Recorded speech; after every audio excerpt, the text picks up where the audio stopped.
विद्यार्थी मित्रांनो नमस्कार. स्वागत आहे तुमचं आपली शाळा जी के या आपल्या हक्काच्या यूट्यूब चॅनलवर. मित्रांनो आपण 200 प्रश्नसंचांचा सिरीज सुरू केलेली आहे, जी आदिवासी विकास भरतीसाठी आपण चौकीदार पदाचा जो आता परीक्षा होणार आहे ना मित्रांनो 11 तारखेपासून, त्यासाठी हा सराव प्रसंच असणार आहे. तर मित्रांनो हे 200 प्रश्न आपण 1-2 व्हिडिओमध्ये संपून टाकणार आहोत, कारण की आपण फास्टमध्ये रिव्हिजन घेणार आहोत आणि जास्तीत जास्त प्रश्न घेण्याचा प्रयत्न करणार आहोत. ठीक आहे मित्रांनो. आणि आपली क्लास देखील सुरू आहेत मित्रांनो. फ्री बॅच चालू आहे तलाठी भरतीची, ते देखील तुम्ही जॉईन करू शकता. तर प्रश्न क्रमांक पहिला आहे, छत्रपती शिवाजी महाराज यांचा राज्याभिषेक कोणत्या किल्ल्यावर झाला? प्रश्न फार महत्त्वाचा आहे मित्रांनो. या प्रश्नाचे अचूक उत्तर होईल पर्याय क्रमांक ब, रायगड या किल्ल्यावर झाला. रायगड या किल्ल्यावर झाला. मित्रांनो प्रश्नाचे उत्तर देत चला. प्रश्न क्रमांक दुसरा आहे, पानिपतचे तिसरे युद्ध कोणत्या वर्षी झाले?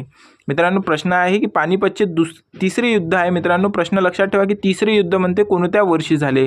तर मित्रांनो यामध्ये लक्षात ठेवा, या प्रश्नाचे अचूक उत्तर होईल पर्याय क्रमांक ब, 1761 मध्ये. 1761 मध्ये पानिपतचे तिसरे युद्ध झाले. तर मित्रांनो 3 युद्ध झाले होते पानिपतचे. त्यामधले पहिलं झालं होतं 1556 मध्ये आणि दुसरे झाले होते 1526 मध्ये आणि तिसरे मित्रांनो 1761 मध्ये. ठीक आहे मित्रांनो, हे पानिपतचे युद्ध परीक्षेमध्ये खूप वेळा विचारले जातात. तर मित्रांनो प्रश्न क्रमांक तिसरा आहे, हडप्पा संस्कृतीमधील प्रमुख बंदर कोणते होते?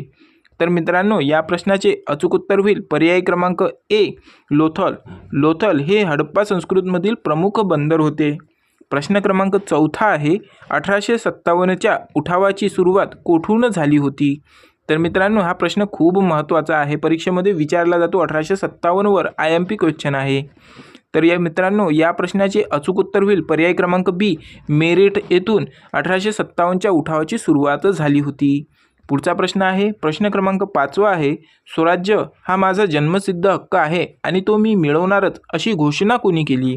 मित्रांनो या प्रश्नाचे अचूक उत्तर आहे पर्याय क्रमांक ए, लोकमान्य टिळक. लोकमान्य टिळक यांनी स्वराज्य हा माझा जन्मसिद्ध हक्क आहे आणि तो मी मिळवणारच अशी घोषणा केली होती. प्रश्न क्रमांक 6 आहे, महाराष्ट्रातील खालीलपैकी कोणत्या जिल्ह्याला सर्वाधिक समुद्रकिनारा लाभला आहे? तर मित्रांनो या प्रश्नाचे अचूक उत्तर होईल पर्याय क्रमांक ब, रत्नागिरी या जिल्ह्याला सर्वाधिक समुद्रकिनारा लाभला आहे. मित्रांनो या प्रश्नामध्येच आपण एक पॉईंट आणखी बघूया की लोकमान्य टिळक यांचा प्रसिद्ध ग्रंथ कोणता आहे? हा प्रश्न परीक्षेमध्ये खूप वेळा विचारले जाते. तर या प्रश्नाचे उत्तर मित्रांनो कमेंट बॉक्समध्ये सांगा बघू. पुढचा प्रश्न बघूया. प्रश्न क्रमांक 7 आहे, गोदावरी नदीचा उगम महाराष्ट्रात कोठे होतो?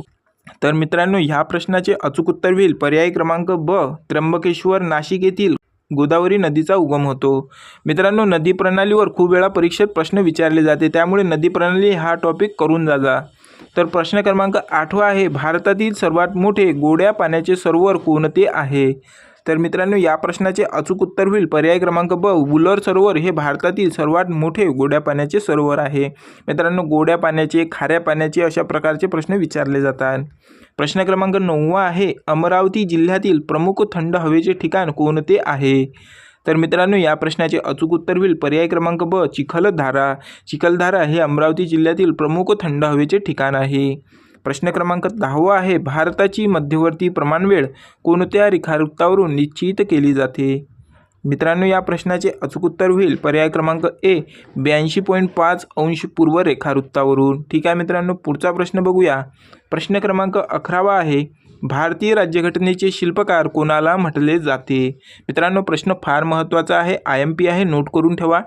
तर मित्रांनो या प्रश्नाचे अचूक उत्तर होईल पर्याय क्रमांक ब, डॉक्टर बाबासाहेब आंबेडकर यांनाच राज्यघटनेचे शिल्पकार म्हटले जाते.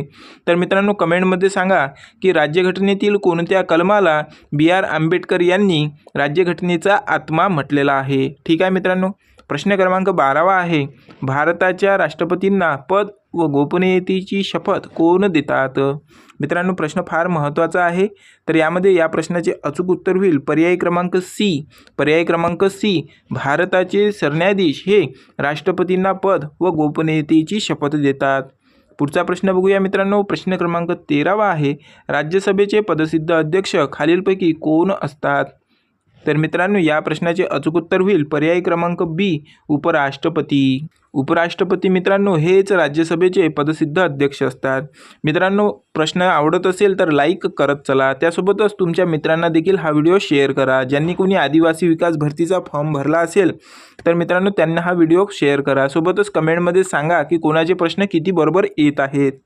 प्रश्न क्रमांक 14 आहे, भारतीय राज्यघटनेत मूलभूत हक्क कोणत्या भागामध्ये समाविष्ट आहे? मित्रांनो, या प्रश्नाचे अचूक उत्तर होईल पर्याय क्रमांक सी, भाग 3 मध्ये मूलभूत हक्क समाविष्ट आहे.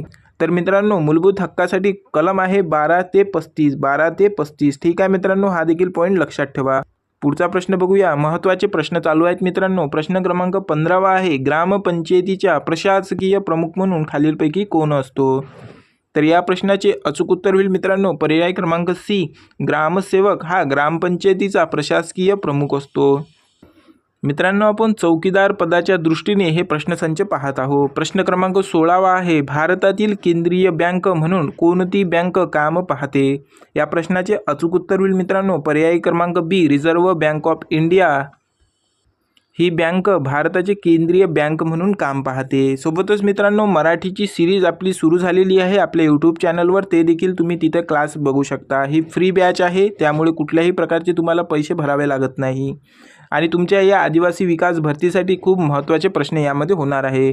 पुढचा प्रश्न आहे मित्रांनो, प्रश्न क्रमांक 17 आहे, भारतातील वस्तू आणि सेवा कर GST कोणत्या वर्षीपासून लागू करण्यात आल्या आहे? तर मित्रांनो, या प्रश्नाचे अचूक उत्तर होईल पर्याय क्रमांक सी, 2017 पासून GST सुरू करण्यात आलेला आहे. मित्रांनो, कोणाच्या काळामध्ये सुरू झालेला आहे याचे उत्तर तुम्ही कमेंट बॉक्समध्ये सांगा. प्रश्न क्रमांक 18 आहे, नियोजनाच्या जागी नीती आयोगाची स्थापना केव्हा झाली? मित्रांनो, आपली तलाठी भरती बॅचमधील जे मुले असतील ते या प्रश्नाची उत्तरं देऊ शकतात. आपल्या या क्लासमध्ये हा प्रश्न झालेला आहे. तर मित्रांनो, या प्रश्नाचे अचूक उत्तर होईल पर्याय क्रमांक बी, 1 जानेवारी 2015 पासून. 1 जानेवारी 2015 पासून. मित्रांनो, नियोजन आयोग हे पूर्वीचे नाव होते, त्याचे नाव बदलण्यात आले आणि नंतर नीती आयोग असे ठेवण्यात आले. हा पॉईंट लक्षात ठेवा. पुढचा प्रश्न आहे 19 नंबरचा प्रश्न आहे मित्रांनो, हरित क्रांती प्रामुख्याने कोणत्या पिकाच्या उत्पादनात वाढ घालवून आणण्यासाठी यशस्वी ठरली? मित्रांनो, हरित क्रांतीवर खूप वेळा प्रश्न आलेले आहे. तर या प्रश्नाचे अचूक उत्तर होईल मित्रांनो पर्याय क्रमांक ब, गहू आणि तांदूळ. गहू आणि तांदूळ. यामध्येच मित्रांनो, नीळ क्रांती जे मत्स्य उत्पादनासाठी होती आणि धवल क्रांती, श्वेत क्रांती अशा प्रकारचे क्रांती मित्रांनो तुम्ही लक्षात ठेवा. तर प्रश्न क्रमांक 20 आहे, भारताचे राष्ट्रीय उत्पन्न मोजण्याची पहिली अधिकृत पद्धत कोणी सुरू केली? मित्रांनो, हा प्रश्न खूप महत्त्वाचा आहे, परीक्षेमध्ये आलेला आहे. पर्याय क्रमांक ए या प्रश्नाचे अचूक उत्तर आहे. दादाभाई नौरोजी यांनी सर्वात पहिले राष्ट्रीय उत्पन्न मोजले होते. हा देखील पॉईंट लक्षात ठेवा मित्रांनो, या पूर्ण प्रश्नांचे स्पष्टीकरण मित्रांनो आपली जी बॅच चालू आहे त्यामध्ये आपण घेत असतो. प्रश्नासोबतच प्रश्नाचे स्पष्टीकरण देखील घेत असतो. प्रश्न क्रमांक 21 आहे, मानवी शरीरातील रक्ताचे शुद्धीकरण प्रामुख्याने कोणत्या अवयवाद्वारे केले जाते?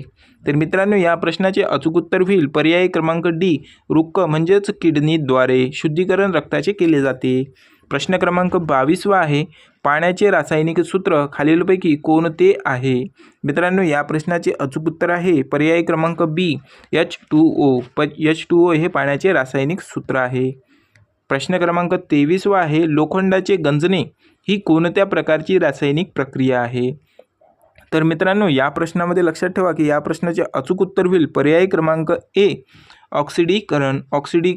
प्रश्न क्रमांक 24 आहे, प्रकाश वर्ष म्हणजेच लाईट इयर हे खालीलपैकी कशाचे एकक किंवा युनिट आहे? मित्रांनो, या प्रश्नाचे अचूक उत्तर होईल पर्याय क्रमांक सी, अंतर मोजण्यासाठी म्हणजेच अंतरचे एकक काय आहे? प्रकाश वर्ष. तर मित्रांनो, कमेंट बॉक्समध्ये सांगा की सर्वात दूर मानवाने पाठवलेले यान कोणते आहे? आत्तापर्यंतचे सर्वात दूर गेलेले यान कोणते आहे? मित्रांनो, पुढचा प्रश्न बघूया. प्रश्न क्रमांक 25 आहे, कोणत्या जीवनसत्वाच्या अभावामुळे रातआंधळेपणा हा आजार होतो? तर मित्रांनो, या प्रश्नाचे अचूक उत्तर होईल पर्याय क्रमांक ए, अजीवनसत्व. पुढचा प्रश्न आहे प्रश्न क्रमांक 26, सत्यशोधक समाज या संस्थेची स्थापना कोणी केली होती? तर मित्रांनो, या प्रश्नाचे अचूक उत्तर होईल पर्याय क्रमांक ए, महात्मा ज्योतिराव फुले.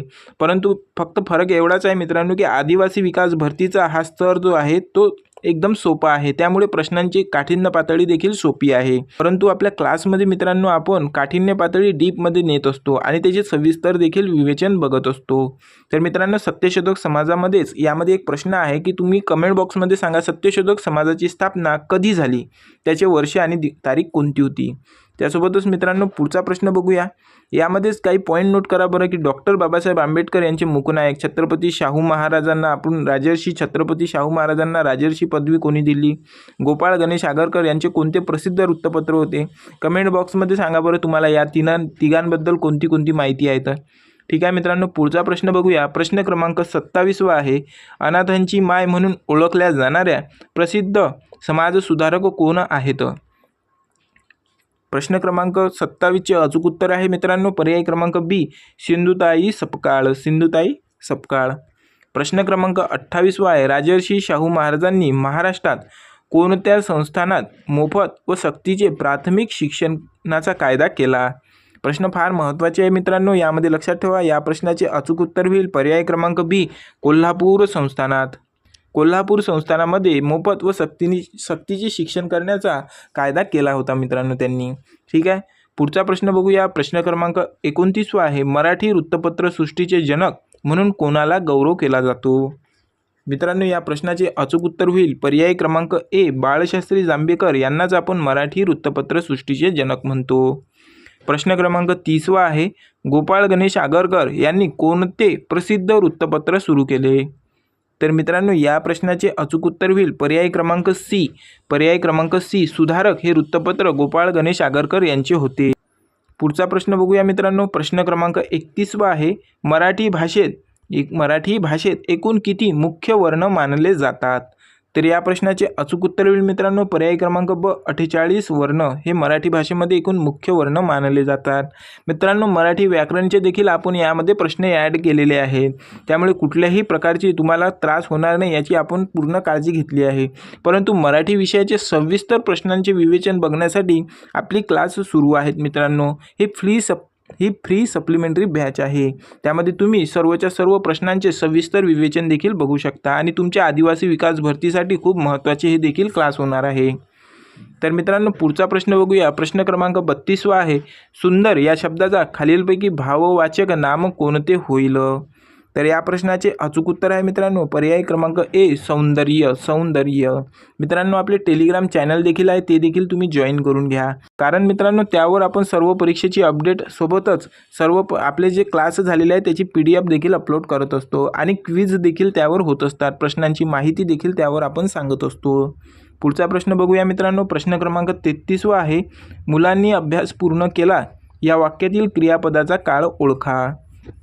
तर मित्रांनो, या प्रश्नाचे अचूक उत्तर होईल पर्याय क्रमांक बी, भूतकाळ. भूतकाळ हे झालेली क्रिया आहे मित्रांनो, अभ्यास पूर्ण करून झालेला आहे, म्हणूनच या वाक्याला आपण भूतकाळ म्हणतो. प्रश्न क्रमांक 34 आहे. हात टेकणे या वाक्यप्रचाराचा अचूक अर्थ खालीलपैकी कोणता आहे. प्रश्न फार महत्त्वाचा आहे मित्रांनो. हात टेकणे या वाक्यप्रचाराचा अचूक अर्थ खालीलपैकी कोणता आहे. तर मित्रांनो, या प्रश्नाचे अचूक उत्तर होईल पर्याय क्रमांक बी.